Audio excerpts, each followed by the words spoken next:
Hello, I'm David Eades with a summary of the BBC World News.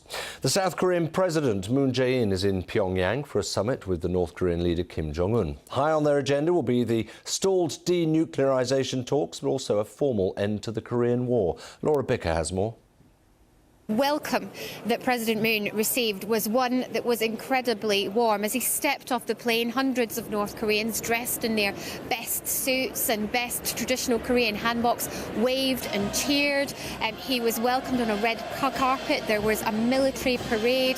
Then he was taken through the city of Pyongyang on an open-top car alongside Kim Jong-un, where he waved to crowds. And while he was doing that, you could hear the chants from those crowds of North Koreans, and what they were shouting was unification. This is something that they are told to shout, but it's also something that they are told from a very young age to wish for.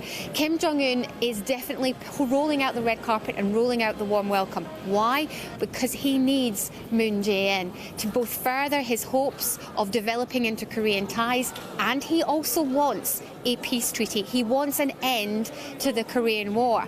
However, that differs from what the US wants. The US wants to see concrete steps towards denuclearisation from North Korea before they're going to make any further progress on any peace treaty, and that's why the talks have stalled. President Moon Jae-in has 3 days to try to mediate and to try to make the difference. He is indeed the man in the middle, and he'll try to push both sides closer to one another and to a deal.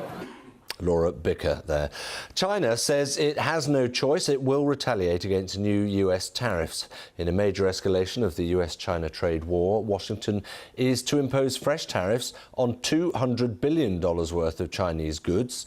Those tariffs will initially be set at 10%, and they are the most sweeping to date. 29 people, most of them miners and their families, are still missing after a landslide buried their shelter in the northern Philippines during the latest typhoon. Experts say there is no hope now of finding anyone else alive. A US Supreme Court nominee and a woman who's accused him of sexual assault will testify at the Senate Judiciary Committee on Monday. Christine Blasey Ford says that Brett Kavanaugh assaulted her when they were both at high school. Mr. Kavanaugh denies the allegation. The fantasy series Game of Thrones has been named Best Drama for the 3rd time at the Emmy Awards ceremony in Los Angeles, which honours television. Best Comedy went to Amazon's The Marvellous Mrs. Maisel. That's a summary of BBC World News. Coming up in just a moment for you, Talking Movies. Stay with us.